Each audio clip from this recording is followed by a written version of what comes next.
Hey everyone, welcome back to Health Huddle. Today I'm joined by Dr. Kendall Johnson, who grew up in Eudora, Kansas as the youngest of four. Her competitive spirit was shaped early on through athletics such as volleyball, basketball, and even track and field, earning multiple state appearances, a volleyball state championship, and even podium finishes in track. Dr. Kendall went on to earn her bachelor's degree in biology with a pre-med emphasis at Emporia State University before completing her doctorate of chiropractic at Logan University, graduating summa cum laude. Since 2018, Dr.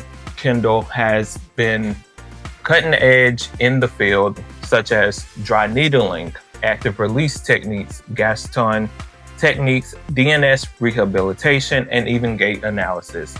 She's passionate about helping people recover, move better, and returning them to what they love most. And her guilty pleasure is Nerdy Functional Podcast. Thank you for joining us today. Yes, absolutely. I'm really happy to be here. I'm glad to have you here. So first, I just want to debunk what people think about chiropractor and what that truly is. So chiropractors often get labeled as just cracking backs, but what's one of the biggest myths about chiropractic care you wish people would stop believing? Oh, there are so many to get into. So many. But specifically speaking for the office that I practice in, or the way that I practice here, is one big thing is people think that chiropractic care is limited to the back.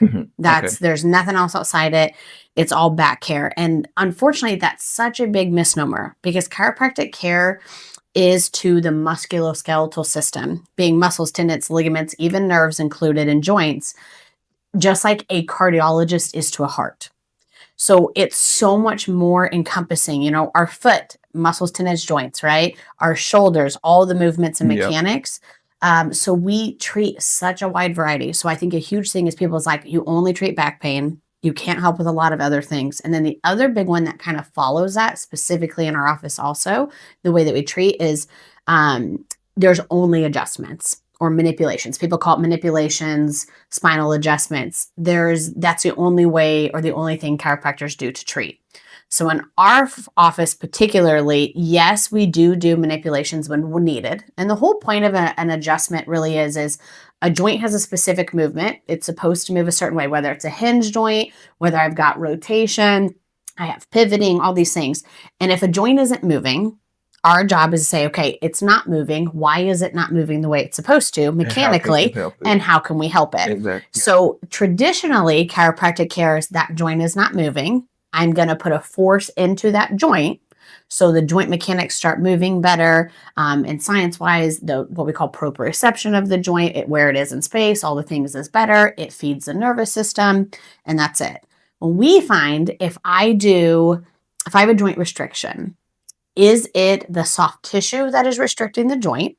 Is it stress from the joint that causes soft tissue problems, or is it a, neural pathway of something is not right? And so I have compensated, and now that compensation is causing a misalignment. So we find if I do soft tissue and I work it, whether it's, using my hands manually, dry needling therapy, what's called myofascial release, or scraping, cupping, all those things, any modality, you name it. And that joint still isn't, and it's so restricted, okay, now I can apply a manipulation with it. Then we're not done. We're going to take one more step further, and now we are going to retrain with rehab exercises to kind of backstop that. Why is it happening in the first place? What mechanical thing is going on or movement issue that's causing the restriction? So in traditional chiropractic, you come in, you get adjusted, we go, okay, and a lot of people go, it's not holding, or, I'm getting the same thing and it's not. Well, we tend to all have the same problems over and over when we don't address the problem. That's right. So if I get something adjusted, which is great, again, I'm a chiropractor, I love adjustments, nothing wrong with that. But sometimes we go, in our office specifically, we're kind of like, if I dive a little deeper into maybe all the ways that joint may be restricted, I tend to get a better result of fixing the issue, right?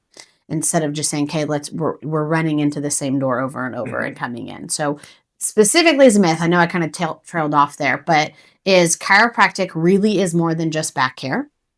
There's a lot of conditions we treat. And also, it's not just manipulations that we have that are used to treat. I'd say that's probably the biggest thing. So, if someone has never been to a chiropractor, Mhm. what's one fun or surprising thing they might experience in their first visit? Okay, so kind of to tally off this, I'll probably repeat this a couple of times. That's one of my favorite visits, actually. I love when people have never been to a chiropractor and come in. There's no preconceived, like, this is how they did it. And that's not a bad thing, but sometimes it puts you in a box of like, they're convinced if you don't do it just like the other chiropractor did, something's weird or Yeah, something's but off. like everybody has their own way that they go about Exactly. treating Yeah, something. 100%. Just like anybody has their own way of doing anything. We all kind of fall into the same category, but we all do things differently. Yeah. I really love sports rehab and things like that. So I focus on that. We have some clinics who love mommy baby stuff, right? Just everybody's different. But one thing I love when people come in is, again, we don't just do a normal adjustment. We are really into like functional movement. I had somebody tell me this once and I love it. It's one of my favorites is if you had a squeaky door at your house and you called somebody to come repair the squeaky door, they would never walk in and look at that door and be like, yep, I know what's wrong with it. Okay. They're going to open it. They're going to close it. They're going to move it. They're going to see where is the problem. And that is how we practice. So when people come in and I'm like, I'm going to do these tests with you and do these things, I want to figure out what the mechanical issue is causing it. And then let's take care of that. One thing also, our office particularly, we rarely order imaging. Like Okay. we're not an office that does straight imaging off the bat. That's just a personal preference. I really feel like the skills that we have and the tests that we do gives me a lot of information and feedback. What the patient is telling me gives me a lot of feedback about what's happening. That's true. And is image warranted for that? A lot of times in, our case, in our professional opinion, it's not. If somebody has a trauma, and I do my test and I'm kind of like, I'm not really liking this feel or something's going on that, or it follows the rules of why I would do imaging, we do that. So I'd Okay. say a lot of people are like, in our office, hey, do I have to have x-rays? Hey, do I have to have this? And we're like, no, we're just going to go through exams and do this. And it's a lot of feedback is this is very different than I've had from somewhere else, or wow, you do way more than I thought you guys did. So that's always kind of a fun one, actually. I actually like how you listen to the person first and foremost and figure out like, okay, this is what you said is going on. How can I help address that? But using the skill set that you have much rather than the imaging, Mm-hmm. because I'm sure imaging is more expensive also. Of course, it's definitely another, if you will, burden. It's a financial burden to a health issue. Mhm. And if we can limit that in any way possible, and I can do it with my test, I feel pretty confident in, okay, we don't necessarily need to jump right into that. We recently, earlier this year, I did some continuing education with KU Health System, Okay. and it was with a bunch of the orthopedics and the surgeons. And they even were like, we're really getting away from MRIing shoulder issues. This was specific to shoulders, because most of the tests that we do tells me exactly what I need to know. Yeah. And I'm a big fan of, I don't use an MRI to diagnose. I'm going to use it to confirm what I know. And at that point, what does that MRI do that is going to change how I'm going to treat somebody? And if it's not really going to change how I treat them, let's do some conservative care first before You got a we're big throwing point some there. money down, right? Because Mhm. MRIs are not cheap, They're right? not cheap, and there's so many steps you have to take just to get the MRI also. Absolutely, yeah. You add insurance, and that's a whole nother fun game. We could talk about that all day Yeah. too. But yeah, so I think people who have never had an experience is there's so many different types of chiropractic care, and in our office we do so much rehab and other things. We do extended appointment time, so it's not a little window; it's quite a bit longer. Okay, that's good. Another thing I would say is a lot of times people go in and say, okay, I go in and my chiropractor said I need to come back and I need to have, X amount of visits.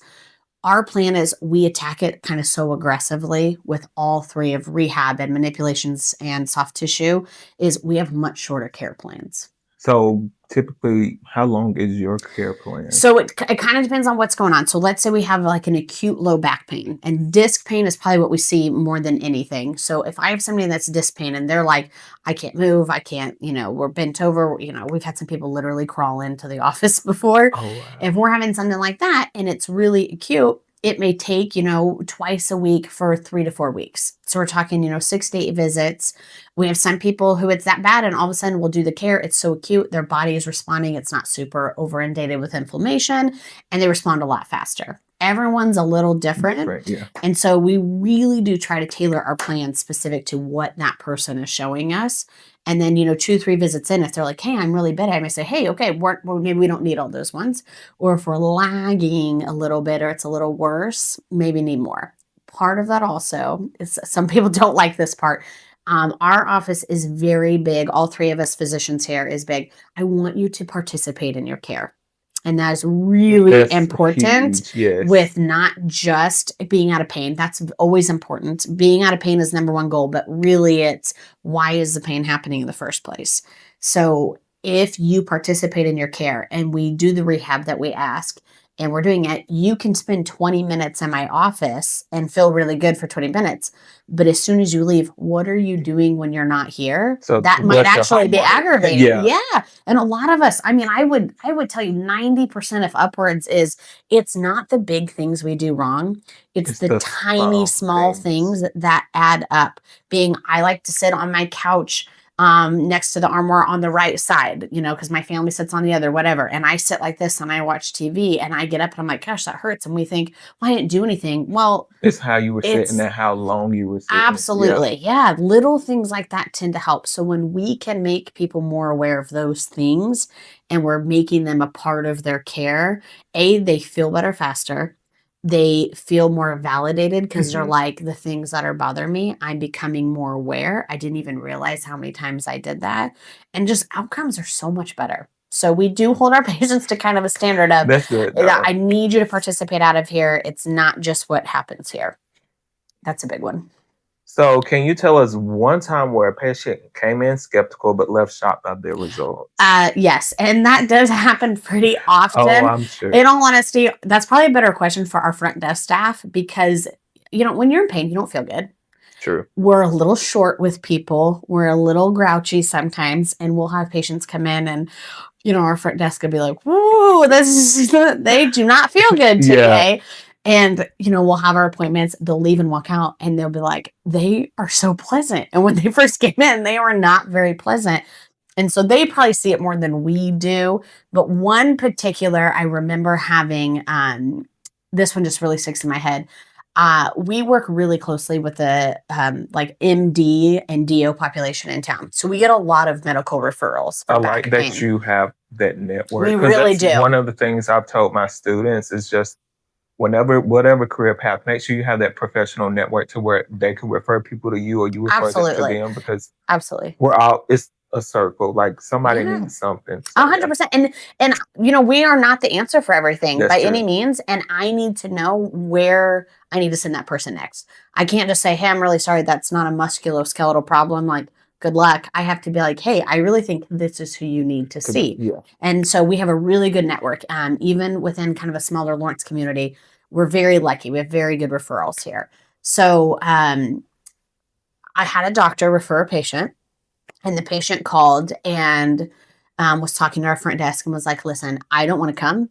I don't want anything to do with chiropractors. I have heard awful stories about chiropractors. But I feel like my hands are tied because she's referring me to you and won't do anything else. And so I'm coming, but I don't want to be there. And I remember being like, awesome, this is going to be a fun appointment. But honestly, like as my personality, I really was kind of like, okay, challenge accepted. Like, let's see what we can do. And of course, that patient came in with a lot of questions and hesitation. And we did a normal appointment. I'm really big on patient education, probably to a point that's too much. As you can tell, I'm talking a lot. No, that's I'm a big talker. And so I want them to feel very comfortable with what's happening, what's going on. And so we walk through it. I use an app called Visible Body. I love it. It's very good anatomy wise. And I can be like, this is why, I may be treating this area. If I recall for this person, they were having like hip pain. And I was like, we're going to work all around it because of attachments and this. And she was like, this like completely blew me out of the water. I really didn't feel like this is how this appointment was going to go. I kind of feel foolish that I called and said the things I said, and I'm really sorry. And has been a great patient since. And so sometimes we just have those like there's so many preconceived ideas about what chiropractic care is, and rightfully so. I get it. There's lots of different sides in every profession. So it's always fun when you get to kind of really show them who we are or how we practice, and it goes well. Yeah, and then like one thing I want to touch on real quick because we haven't talked about it. So can you explain to people what's the popping sound? Absolutely. That's a big one. Yeah, That's absolutely. a big one. So this one is almost, especially with TikTok and Instagram and Reels, all the things that are so popular, is chiros attaching like mics to their patients and people being addicted to just listening to that sound. Yeah. So the popping sound, every joint is a system. Okay. So it's like a pressure system. So two bones come together, whether again, pivot, hinge, whatever it does. And there is a joint capsule around it. So I always explain this to people, I have two bones and I want you to think about those being saran wrapped together. Okay. I can still move and do things, but it's a closed system. So when those are closed or joint pressure, nitrous oxide builds up in them. All right. And if a joint isn't moving and things and gapping, the joint's not gapping, it builds up. So when we go to manipulate and I move that joint, whatever, the pop is literally air escaping the joint. It is nothing else. Yeah. It literally doesn't matter. A lot of people get so caught up on it didn't pop or that wasn't like this huge. They'll be like, I don't think it moved. And the whole point is what we call palpating and motion palpation. So you kind of palpate, like, is that joint moving? Is it not? What's it feel like? Is it a really hard feel? Is it a springy feel? And we'll test it, adjust, and then test it again. And the whole point is I need movement there. So people are so obsessed with the pop and it literally means nothing. But that is always a fun one. I always tell people, I'm older. So some people I would say this to and they'll be like, I have no idea what you're talking about. If you've ever seen a double pane window break, okay, there is gas between the two windows. And if something hits it or ever breaks, it makes like a gunshot sound. It's a very loud, same exact thing. It's air escaping a small space. So it makes a loud pop, but that's it. So as someone with a strong sports background such as yourself, how does chiropractic care support athletes or even active people in performance and recovery? Okay. So big thing, again, I said musculoskeletal system earlier. We forget how involved the nervous system is in our entire movement, mechanics, everything. I think we forget how involved our body is. Yeah, very much. Yeah. Very much, right? How integrated our body is in the nervous system and muscles and everything. So every time we're doing movements and things that we have designed, especially as an athlete, muscle memory, right? Everybody always calls it muscle memory, like your batting stance, your shooting, throwing a football, whatever it may be. All of those come from pathways we have built up from our brain down, right? Are you right-handed or left-handed? I'm right-handed. Okay. So your right hand, fine motor control, is probably much better than your left, right? Oh, definitely. So what we would call is the neural pathways. Your brain to that hand is very developed. Okay. You've done it over and over, repetitive. It's really good. Lefty, not so great, right? And it's not because there's something wrong with your left hand. It's not because there's something wrong with the muscles. It's the pathway to use that is not built. Okay. So memory, muscle memory. So like we want that nervous system to be like, let's go. I'm alive. I'm alert. I'm oriented. People always use warm-ups in sports and they're getting their blood flowing. That's what they're doing. That's not what we're doing. The whole point of warming up is I am neurologically getting the things ready to go that I'm about to use. Okay. So we want that nervous system flying. Okay. We want it really going. When you have an injury, something in that neural pathway can be altered, and that's where compensations come in. Our bodies are so smart. They're so good at what they do that if I'm having an issue, a hitch, we see this with throwing a lot.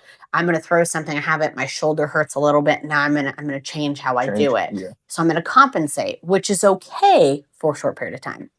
When I start those compensations or injuries or even just tightness, right? I start altering how the joint moves. I'm going to alter something. And if it's not made to do that, we're going to have a problem. A big issue. Exactly. Yeah. So with chiropractic care in sports, it's not just like, okay, let me keep you in alignment, which is good. It's more of like, how are things functioning, moving together for the activity you are doing, right? So the more that you can keep those things moving and not tied in the compensations at bay, and the nervous system, like, hey, I'm firing. One really good term is co-activation. So if I am going to throw a ball or kick something, my muscle that's activating and the muscle that has to relax have to co-activate to keep the joint centered through motion.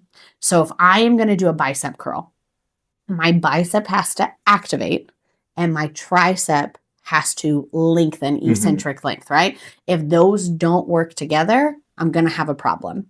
So neurologically, that's a neuro issue. Okay, a lot of people have hip pain or butt pain or back pain.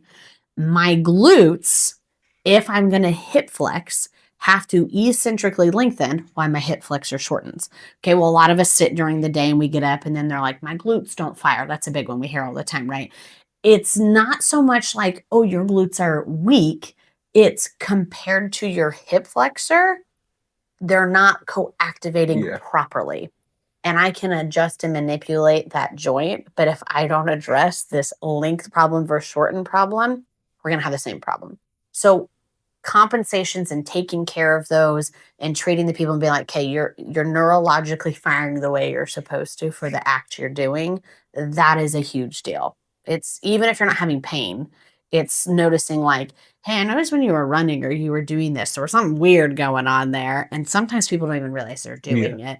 And the more we can keep that stuff at bay, the better. So it's more just trying to keep them at a high elite level of we're avoiding pain situations and doing it. That's why chiropractors are hired on every single NFL team.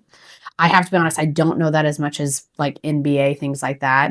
I don't pay attention. I'm a bit of a football nerd. So that's completely okay. Yeah. So they're on every team. They travel, they do things because it's something like, hey, we had this issue. What do we need to do? How do we solve this? And acute pain, like, yeah, let's work quick, but it's to keep them out of it too. It's a long term, so we're not getting to that point. Because they're putting their body, like football players put their body through so much stress. And just imagine if they didn't have the proper recovery techniques. Absolutely. That would be broken down. Oh, absolutely. So, and some of them are even with all that, right? Because the things they're asking their bodies to do is so aggressive. So if you're like, hey, I did all this physical activity, even and I mean this in a very loving way, a lot of blue collar workers, right? They're doing the same repetitive hard things on their body. But what are we doing for recovery because of that? They'll work really hard, do heavy lifting repetitively, and then be like, okay, we go, oh, did you do your stretches? Well, stretching is important, but really, like, what's happening and the massive imbalances that those antagonist, protagonist muscles are seeing, that's where the injury breakdown happens. That's what we got to work on. So many people start exercising again after injury. What role can chiropractic care play in making that transition smoother? Okay, so to kind of tie off what I was saying, if we have an injury, something where, let's just say I have back pain, okay? My brain naturally goes, okay, I don't feel safe. There's something going on in here.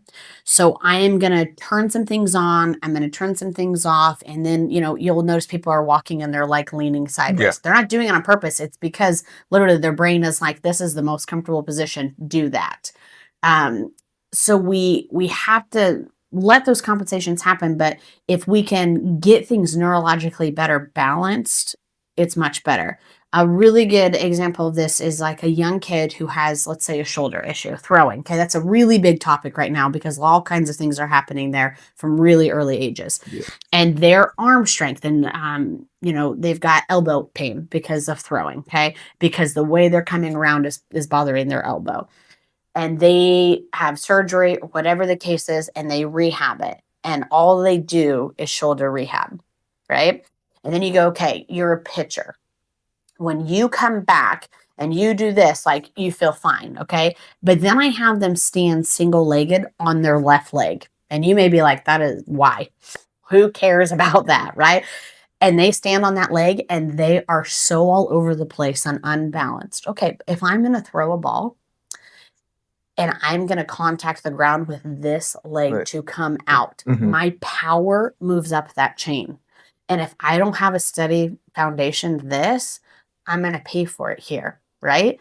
So looking at people and rehabbing from an injury point of being like, there is something broken in your neurology here, and we need to reorganize and rehab, but the whole system not just where your pain is. That's so important. A lot of people, RG3 is a good example, right? Mhm. Here he is, highly trained athlete, tore his ACL, blew it up. They rehab, and he comes back for one game and tears it again. And it's not out of lack of training it, but it's probably like, hey, we need to look at the entire system Yeah. and how those things work together. So chiropractic care, and the way I practice chiropractic care is very important of like, I know it's super corny, but the whole body, like it's all connected. It really is all It really connected. is, and you don't Yes. realize it. We But don't.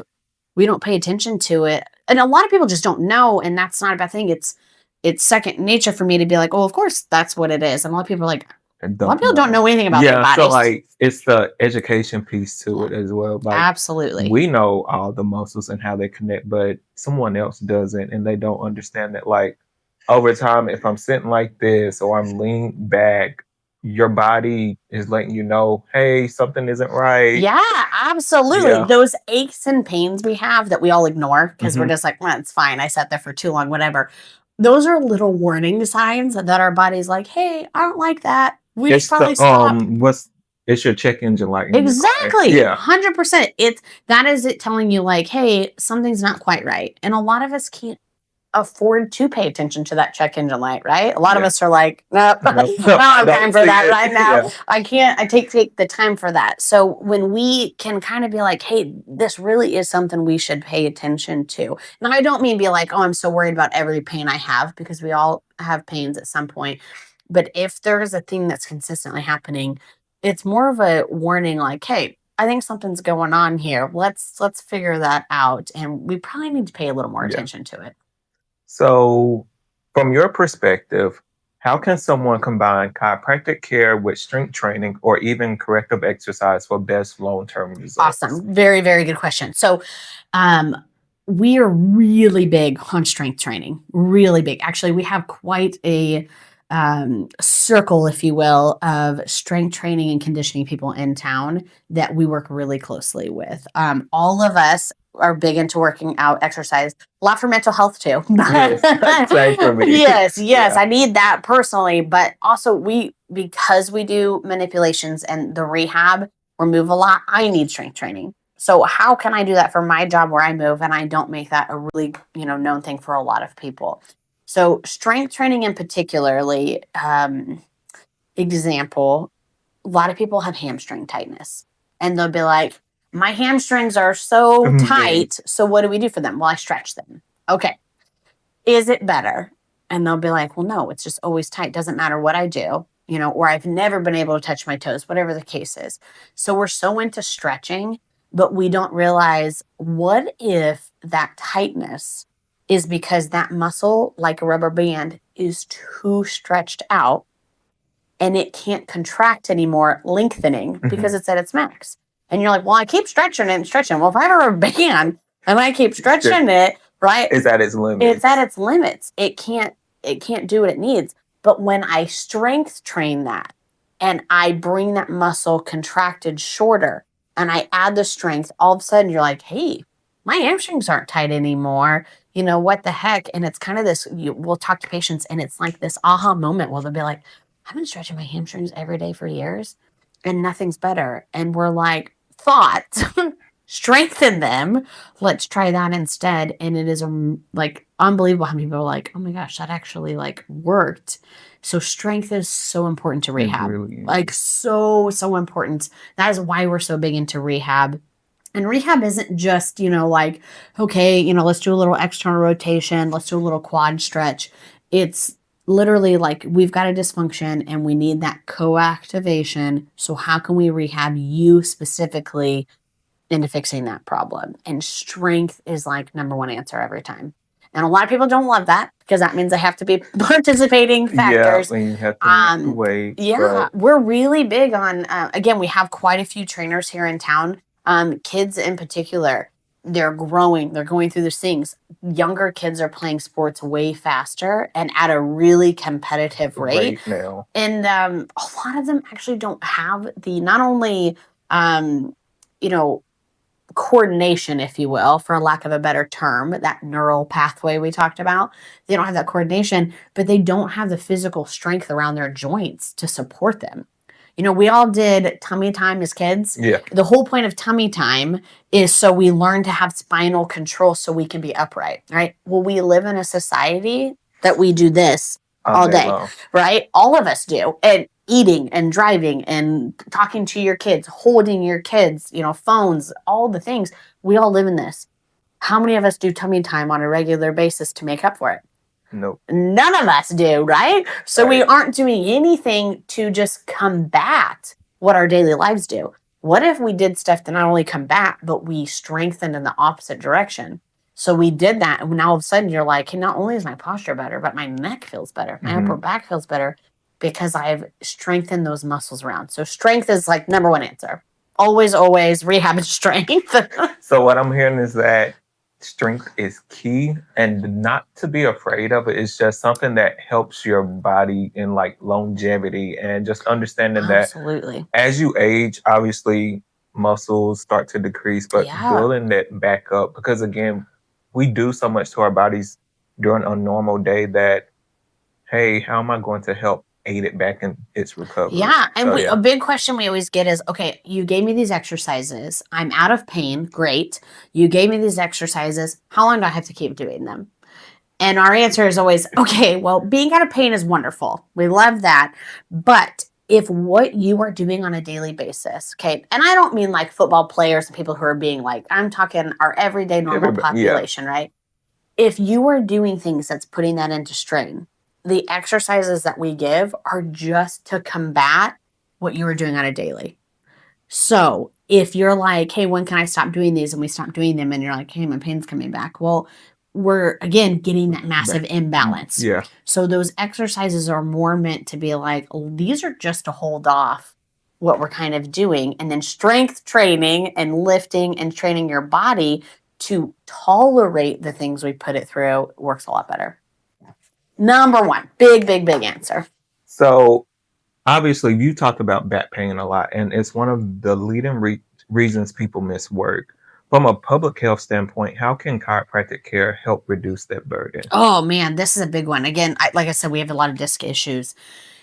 It is, I don't want to use the word frustrating, but it is, you know, kind of eye-opening to somebody who sees back pain all the time, how little people understand about their back and their mechanics, or just how to manage pain in general. Meaning, you're right, like most people, it's like the highest thing. Well, we'll say musculoskeletal pain is like the leading cause of visits to a primary care physician, right?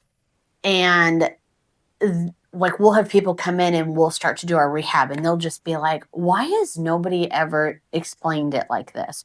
Or how come, you know, they just say, okay, keep stretching or do this, or I've tried this type of thing and it's not working. And nobody talks about mechanics. It's crazy. Young athletes, we get a lot of young athletes in, and they'll have just graduated, going on, or, you know, some of them aren't going on, but they're like, hey, I want to do this, but I'm having pain. And we're just like, okay, do this, do this, do this. And they're like, why is this the first time I'm hearing about this? So I really wish, from a younger standpoint, specifically, as you were talking about earlier with being up to date on things before we started, you know, literature. We are so bad about reaching to, well, this is what I was taught. This is what I used to do. This was really good for me. And we aren't fixing it. You know, people are like, okay, squat, deadlifts, these things. And then we're watching our youth do them. And you're like, why are you doing it that way? That's not a good way. Or, you know, specifically, females tend to be a little worse in this than males, and it's more of a societal thing. I really do believe it is when you ask a female to brace her core, they suck in. That's like the opposite of bracing your core. pushing, but like you had to engage those muscles. Exactly. And when people think engage your core, the first thing we see people do, we do this a lot, functional test, is it's a suck in. You actually just completely took out your core completely. Yeah. And loaded your back to no end, which is why we have back pain. Yeah. And so when we're like, man, and a lot of the patients we have, our patient population, I see littles and we see elderly all the way up, but kind of that like 20 to 50s range is probably a majority of our practice. And the amount of people who will come in and be like, I weight train, I have trained my whole life, I do these things, I have back pain, and not one person has ever showed me how to properly brace my core or what that feels like. It's crazy to me. Like crazy. So you're like, you've done how many workouts and all these things to do abs or to do this, and all you did was load your back the whole time because we didn't do our core right. So I wish we'd actually spend more time educating, and or once we're done with school, more further like, hey, these are the things that you can do to do it properly. And I do think that's getting better as far as the social media. There's a lot of people, right, doing that, but there's also a lot of people out there who maybe aren't doing it as well. And there's the right way. Exactly. And some people are different. A cue you may give somebody, maybe they may be like, bam, I got it. That's exactly what works. And I give a same cue to somebody else and they're like, I don't get it. It's not working. And so just finding what works for people to understand what that feels like and experience it. I wish we did a better job as a society of these are the things we need. But it's not regulated very well. And so there's all kinds of opinions and thoughts. And something we're really bad about as professionals is my way is the right way. And we may be saying the same exact thing, but the way I'm saying it is better. Yeah. Instead of being like, oh, yeah, like I like how you said that, or let's take a little bit of this and this. So if we weren't maybe as stubborn, collaboration's so important. And being like, hey, I noticed you were doing this. What about this? And sometimes it's just the way that people hear things. True. So I wish we did a better job, starting at a younger age. In our gyms and our PE classes and our weights training of like really honing what a form and what that should feel like and how to do that properly to avoid injury, and then build off of that as we go. I think that's a big thing we miss. Big thing. Now that you say that, I feel like PE in school should teach more like body mechanics. Yeah. How to properly lift something and body alignment, much rather than like it's beneficial, but we need to teach from an early age. This is how you properly sit and all of this. That's so much more important than how much weight can you move. Yeah. But how can you properly move it sitting, right?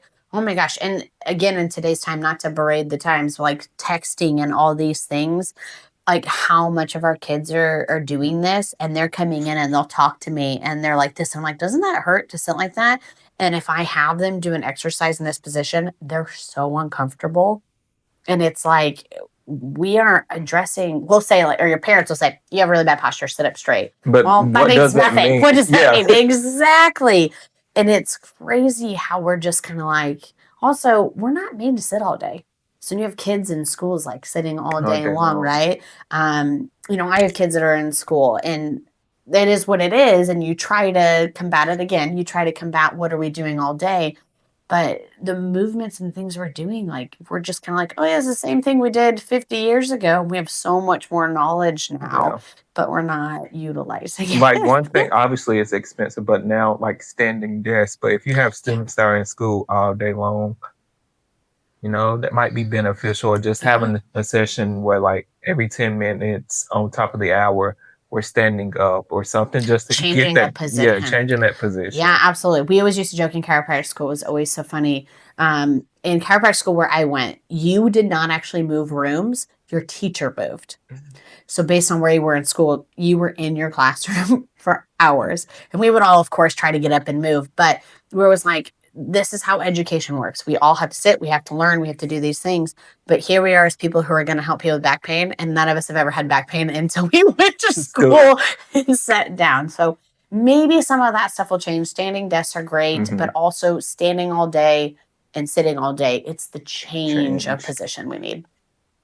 So, what changes would you love to see at a community level, whether in school, workplaces, or even city planning to help improve spine and joint health? Same thing. It's education and proper. Like, how do we do these things? We actually this year, I started last year, got to work with this really awesome company. And their whole job is to help like body mechanics and movements in the like power plant field. Okay, linemen, plants, things like that.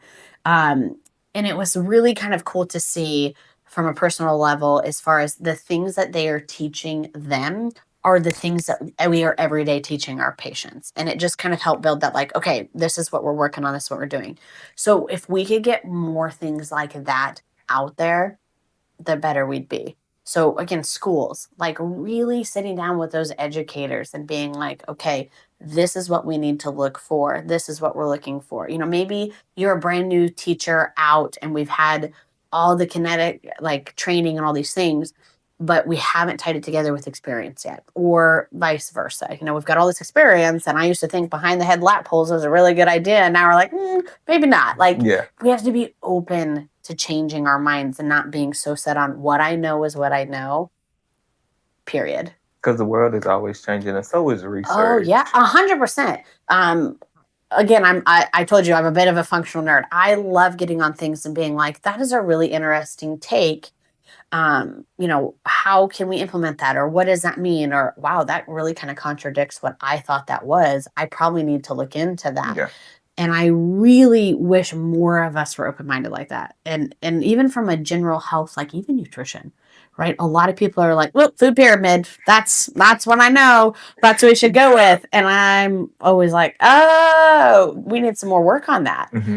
So if we could expand education on health, that's hard. Education on anything is hard because everyone's going to say, no, my way's the right way, like Correct. we talked about. But if we could do that, even at a community level, utilizing more physicians and being open to be like, hey, you know, what do you think about this? How can we implement this in here? The hardest part is people actually implementing it. So, Stubborn. before I let you go, what is one key takeaway you would hope our listeners and viewers out there take away from this conversation? So I know we kind of talked in and about it, but again, as chiropractic care, there's so much more than just, hey, I have back pain.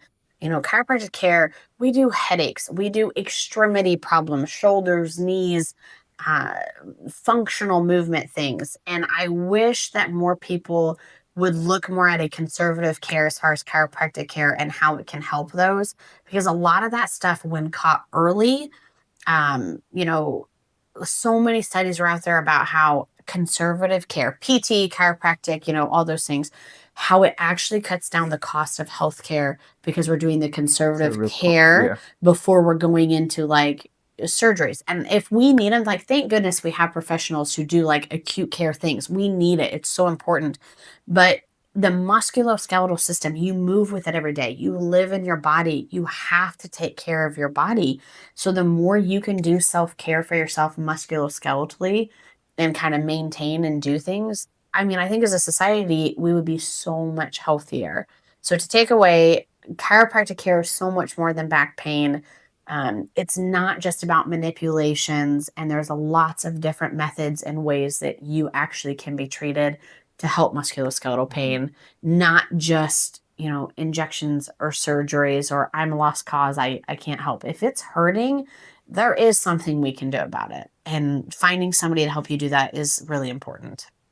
Well, thank you so much for this episode of Health Huddle. I hope you all enjoyed just understanding and learning more about chiropractic care and what does that actually mean, breaking down some myths and addressing real problems. Thank you for watching this segment and have a great day. Thank you.